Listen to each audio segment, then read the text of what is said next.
sa pagpapatuloy ng ating istorya.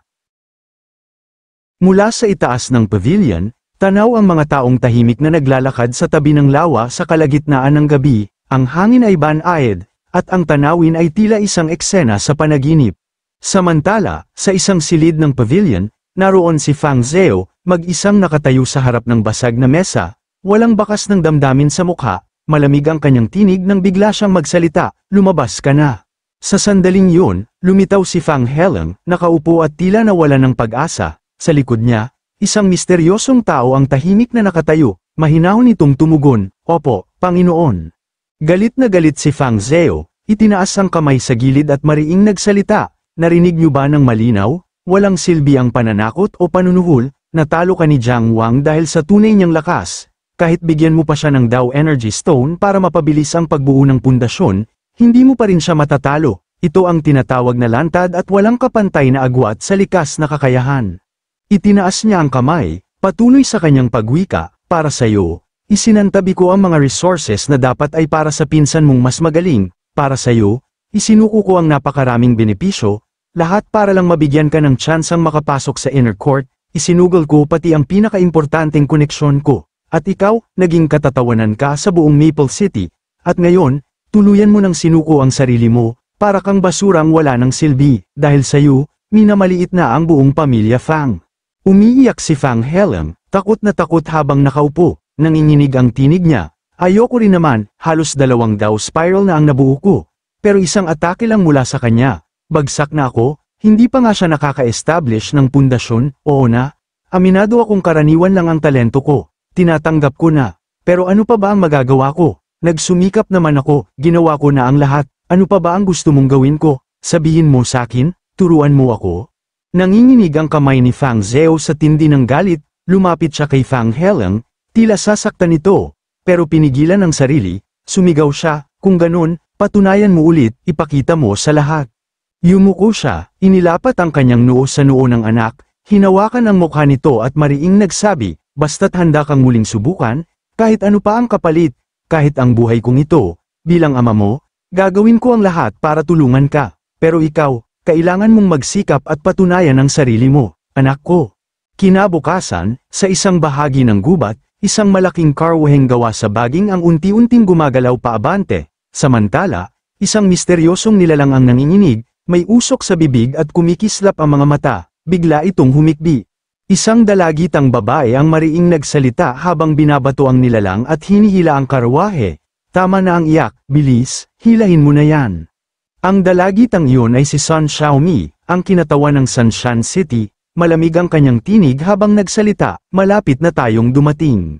Samantala, sa di kalayuan, tanaw ang isang malawak at makulay na lungsod, Chenglinfeng City, ang destinasyong tinutungo ng grupo ni Sun Xiaomi. Sa paglipat ng eksena, makikita ang mga dahon ng maple tree na dahan-daang bumabagsak sa lupa, habang abala ang mga tao sa kani-kanilang gawain, tila walang kam-alay-malay sa paparating na unos. Sa parehong sandali, mariing nagsalita si Wei Feng, may awtoridad sa tinig, "Yan ang plano, kapag inilabas na natin ang pamain, tiyak na hindi makakatiis ang mga demonyong yun, lalabas sila, at sa oras na lumitaw sila, agad nating ilalatag ang lambat at lilipulin silang lahat, walang matitirang ni isa." Bagaman magkaibang paksayon tayo, ikaw ay nasa hanay ni Prime Minister Du Ruhai, at ako na may dating tauhan ni dakilang General Wang Fuduanming, para sa kapakanan ng bansang Zhuang, hinihiling kong makipagtulungan ka sa akin. Wakasan natin ang White Bone Sect, bunutin sila mula sa ugat.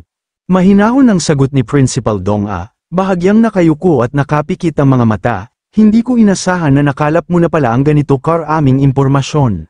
Maayos ang plano mo, pero ang aming institusyon ay kulang sa kaalaman tungkol sa White Bone Sect.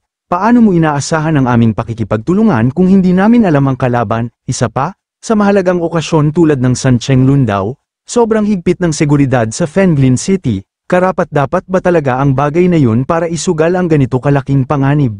Mariing sagot ni Wei Feng habang nakatingin sa malayo, "Kung ganun, wala na tayong ibang magagawa kundi subukan ito. Tandaan mo, ang paghihiganti para sa mga inosenteng namatay sa insidente sa bayan ng Shaolin ay pananagutan nating dalawa." Sa narinig, mariing tugon ni Dong A, puno ng pag-aalinlangan.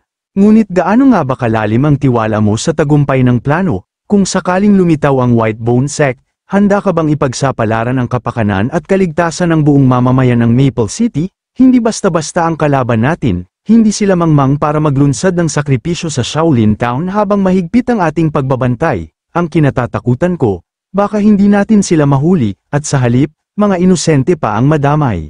Sa sandaling yun, malamig ang tinig ni Wei Feng, ngunit taglay ang matatag na autoridad. Hindi mo na kailangang pagdudahan pa, ang Fenglin City ay saklaw ng aking pamumuno, at buo na ang aking pasya. Napalingon si Dong A, mariing nagsalita, kalokohan, ang Maple City ay pag-aari ng bansang Zhuang, hindi sayo. Ngunit mahinahon lang si City Lord Wei Feng, taas noo siyang nagsalita, Dong A, isipin mong mabuti, isang buong bayan ang isinakripisyo, mahigit 10,000 tao, kasama ang mga kaluluwang dapat sanay matahimik na sa kanilang libingan. Sabihin mo sakin, saang matinong bansa ba nangyayari ang ganitong trahedya? Kapag bahagyang gumalaw ang Shuifu ng Qinghe, agad na nire-redeploy ang buong hukbo ng Qinghe Prefecture. Kapag isang heart-devouring demon ang lumitaw, lahat ng tagapagtugis ay agad nagsasama-sama para rumispondi. Patuloy ang sambit ni City Lord Wei Feng, sabay lingon na may matalim na tingin. Ilang ulit na akong humiling ng karagdagang pondo at suporta sa pamahalaan ng Zhuang, pero palaging tinatabla, dinadaan lang sa paasa at paaring. Wala silang pakialam sa Maple City, kung hindi ako kikilos, sino ang kikilos? Kailangan na nating maging agresibo kaysa puro depensa. Kung hindi, ngayon isang bayan ang mawawala, bukas hindi natin alam kung sino na ang susunod na masawi. Gusto mo pa bang makakita ng ganitong klaseng trahedya? Nang marinig yun, bahagyang yumuko si Principal Dong at malamig na tumugon, sige, gagawin natin ayon sa plano mo. Sa huli, ang mabutit masama ay may kaukulang ganti, buong puso akong makikipagtulungan, ituring mo na lang ito bilang, isang maliit, halos walang halaga, na pagtubos ko sa sarili. Sa puntong ito, makikita ang isang kandila na tinatawag na, Yin Candle, kasabay nito, mariing wika ni City Lord Wei Feng, na ikalat ko na ang balita. Hindi makakayanan ng mga tao ng White Bone Sect ang tukso ng Yin Candle, dahil ito'y nagmula pa sa lugar na yun. Pagkatapos, mariin niyang tinanong, nasaan na si Zhu Weiwo, hindi ba siya babalik para ipaglaban ang pwesto? Kalmado ang tugon ni Principal Dong habang hinimas ang kanyang baba, hindi dito ang tunay na larangan ni Zhu Weiwo, nakatakda siyang magningning sa pambansang Dao Academy, kung pag-aagawan lang ang pwesto, isa lang yang aksaya ng panahon. Mahinaong sambit ni City Lord Wei Feng, ang direktang karapatang makapasok sa pambansang Dao Academy, ang tanging hangad ko ay si Zhang Linchuan ang magwagi at makuha ito. Mariing wika ni Principal Dong habang makikita sa ibaba ang pagdating ng kinatawan ng Sunshine City sa main gate ng Maple City. Ang ganda ng plano mo, parang perpekto sa isip mo, nandito na ang lahat, hinihintay na lang magsimula ang palabas.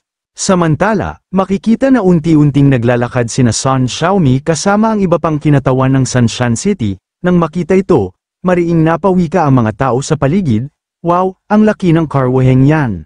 Dagdag pa ng isa, galing yan sa mga barbaro ng Sunshine City.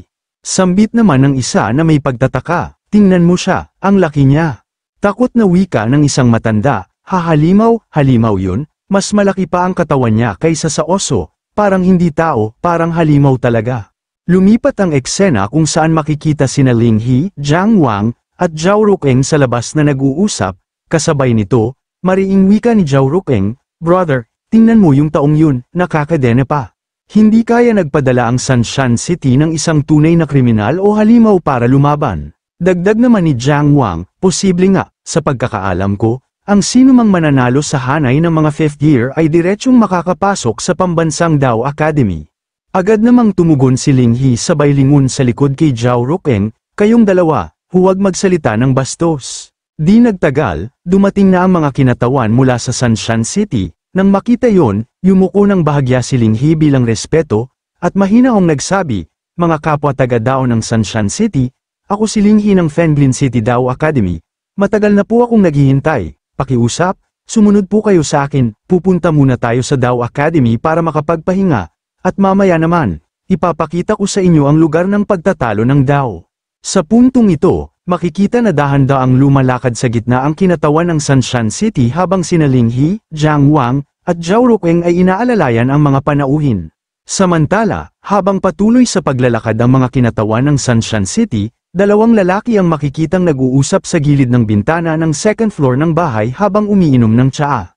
Pagkatapos, Ngumisi ang misteryosong lalaki na may halong paghamak at nagsabi, "Kuya, dumating na rin ang mga barbaro mula sa Sunshine City, yung pinakamalakas nila, si Chuping, na patay ng heart-devouring demon, kaya malaki na ang ibinaba ng lakas nila. Hehe, wala ring sumali si Zuwaiwo ng Maple City, kaya lahat ng pwedeng maging sagabal sa'yo, Kuya Shenron, kusa nang nawala, tunay na pinagpapala ang Wangjiang City, ang pwesto papunta sa National Dao Academy, tiyak na sa'yo na." Agad namang tumugon si Lin Shenron, ang kinatawan ng lungsod ng Wangjiang, na may mahinahong ekspresyon. "Tandaan mong huwag maging padalos-dalos, Zingli, hanggat hindi pa tapos ang huling sandali, hindi tayo maaring magpakakampante o maliitin ang kalaban." Di nagtagal, dumating na ang panauhin mula sa Sunshine City at dahan-daang pumasok sa tahanang nakalaan para sa kanila. Kasabay nito, mahinahong nagsalita si Ling Yi habang nakataas ang kamay sa gilid, "Ito na po ang munting tirahan na inihanda para sa inyo, tuloy po kayo sa loob." Pero biglang sumulpot si Huang Azon mula sa gilid, halatang nagmamadali, Jiang Wang, may nangyari sa kapatid mong babae." Pagkarinig ni Jiang Wang, nanlalamig ang kanyang ekspresyon, parang nilamig ng hangin ang buong katawan niya. Gulat na gulat siyang napabulalas, "Anan, may nangyari sa kanya?" Ilang sandali lang, isang bungkus ng papel ang ibinato sa kanya, kasabay ng malakas na sigaw ng guro ni Anan, "Nangopya, tumakas sa klase, ayaw sumunod sa disiplina, tingnan mo ng maigi ang mga pinaggagawa ng kapatid mong babae." Patuloy ang pagdadaldal ng guro, halatang inis na inis habang hawak ni Jiang Wang ang papel ni Anan, si Jiang Anan, habang nasa quiz, nahuling nagsusulat ng sagot para sa iba. "Nahuli ko siya mismo, bilang parusa, pinakopya ko siya ng 1,000 karakter na sanaysay, at tingnan mo naman ang resulta, 7 o 8 ang iba't ibang klase ng sulat kamay sa papel niya. Ginamit pa ang mga hoho na candy para suhulan ang mga kaklase niya at ipakopya ang parusa sa kanila. Iuwi mo na yan at turuan ng maayos. Kung mahuli pa ulit, patatalsikin ko siya agad, at huwag nang magbalik sa aking pribadong paaralan." Yumuko si Jiang Wang, bahagyang ngumiti habang hinimas ang likod ng ulo, sabay sabing, "Patawad po, nangako po ako sa inyo, Ginoo, mula ngayon, magiging mahigpit na ang paggabay ko kay Jiang Anan." Maya-maya, palabas na sana sina Jiang Wang at Anan ng silid, pero bigla silang napahinto ng may mariing boses na nagsabi, "Huminto ka." Isang batang babae ang nakaupo, may inis sa mukha, sabay sabing, "Ikaw ba ang hindi nagpapalaro kay Anan sa akin?" Mahinahong tugon ni Jiang Wang, "Iya, hindi ko siya pinagbabawal na makipaglaro sa iyo. Ang sinabi ko lang ay huwag kayong magsabuatan sa pangungopya." Mariing sagot ng bata, puno ng determinasyon, "Anong pangungopya? Yun ay pagbabahagi ng magagandang bagay sa isa't isa, katulad ng perlas na pulse heiress na ibinigay ko kay Anan." Patuloy ang inis niyang sambit, "Pinilit mong isauli ni Anan sa akin ang pulse heiress, simbolo ng pagkakaibigan namin, maniwala ka't hindi, suntukin talaga kita." Pero taas noong sagot ni Jiang Wang, mariing sabi, "Iya, kapag nagpatuloy ka pa, isusumbong na kita sa guro niyo." Pagkarinig nun, parang masamang dragon ang ekspresyon ng batang babae, sabay sabing, "Ha? Ang lakas ng loob mo." Ngunit biglang sumabat si Anan, mariing nagsabi, "Qingji, kapag sinaktan mo ang kuya ko, talagang hindi na talaga kita lalaruin." Pagkarinig ni Qingji, halos magpanik siya sa gulat, sabay sabing, "Ay naku, hindi ko na siya sasaktan. Promise, magkaibigan pa rin tayo, di ba?" Agad namang tumugon si Anan, puno ng kumpiyansa, "Syempre naman, Palam, Qingji." Masayang sagot ni Qingji, sabay kaway ng kamay habang pikit ang mga mata sa tuwa, "Palam, Anan." Sa sandaling yun, makikita sina Jiang Wang at Anan sa labas, habang may isang matandang lalaki na unti-unting lumalapit kay Qingji. Nang malapit na siya, mariing sambit ng matanda, ay naku, panibagong meeting na naman kasama ang mga magulang, mukhang hindi na ako aabot sa graduation mo, old turtle na talaga ako." Samantala, mariing wika ni Jiang Wang na may inis sa tinig, "Anong tinitingin-tingin mo pa dyan, hintayin mo muna matapos ang laban ni Kuya bukas. Pagkatapos noon, saka nakita ko kontrahin ng todo." Kinagabihan, sa tahanan ng panauhin mula sa Sunshine City, makikita ang mga kadena sa sahig. Pagkatapos, unti-unting kinuha ang isang tila gamot mula sa maliit na garapon, ang tinatawag na gamot panghilot sa pasa at pilay. Mahinahong wika ni Sun Xiaomi, "Sinabi ko na, basta't matulungan mo ang Sunshine City na manalo sa paligsahan." Patuloy ang sambit ni Sun Xiaomi habang inaabot ang mukha ng misteryosong nilalang, "Hahayaan kitang umalis, at ibibigay ko sa iyo ang kalayaan mo. Pagkatapos, ngumisi siya ng matamis at nagpatuloy, pero bago pa magsimula ang paligsahan, kahit isang hakbang, huwag mong asahang makakalayo ka sa akin. Ngayong gabi, dito ka matutulog sa sahig ng kwarto ko. Pagkarinig nun, napahiyaw ang misteryosong nilalang, malakas ang sigaw, ayoko. Pero bago pa siya tuluyang magwala, mabilis siyang sinuntok ni Sun Xiaomi, isang malakas na uppercut ang tumama, dahilan para mapatalsik ang misteryosong tao. Kasabay nito, mariing wika ni Sun Xiaomi, ako ang masusunod. Sa sandaling yun, makikita ang misteryosong lalaki na si Sun Xiaoyan, kapatid ni Xiao Guo, umiiyak habang puno ng pasa ang mukha at nakahawak sa pinto. Huhuho. Ayoko talagang makasama ka. Uuwi na ako. Gusto ko si nanay. Huhuho. Mataas ang kilay ni Sun Xiaomi habang mariing nagsabi, Sun Xiaoyan, 13 ka na, malaki ka na, araw-araw mo pa ring hinahanap si nanay. Hindi ka ba nahihiya? Ang dahilan kung bakit tayo nandito ay para manalo sa paligsahan at bawasan ang mga alalahanin ni inay. Pero mariing tugon ni Sun Xiaoyan habang humahagulgol, wala akong pakialam, uuwi ako, gusto kong hanapin si nanay. Huhuho, ayoko nang makasama ang halimaw na babaeng to, nanay, inaapi ako ni ate, huhuho. Mariing tanong ni Sun Xiaomi sabay hawak sa damit ni Sun Xiaoyan, anong tawag mo kay ate kanina? Pagkarinig nun, napahinto si Xiaoyan sa gulat, pawisan ang mukha, parang natuyuan ng dugo, at doon, makikita si Xiaomi na dahan-daang naghahanda ng suntok, sabay sabing, halimaw na babae, ha? Sa isang iglap, sunod-sunod ang mabilis na suntok ni Xiaomi diretso sa likod ni Xiaoyan, matitindi, walang pasintabi, napahiyaw si Xiaoyan sa sakit, parang piniga ang kaluluwa niya. Samantala, sa labas ng silid, dalawang alagad mula sa Sanshan City ang nag-uusap, halatang may pag-aalala. Mariing wika ng matangkad na lalaki na may bandana sa noo, kung magpapatuloy ito, makakaya pa kaya niyang master na lumaban bukas. Mahina ang tugon ng maskuladong kasama, may kakaibang katawan si Young Master.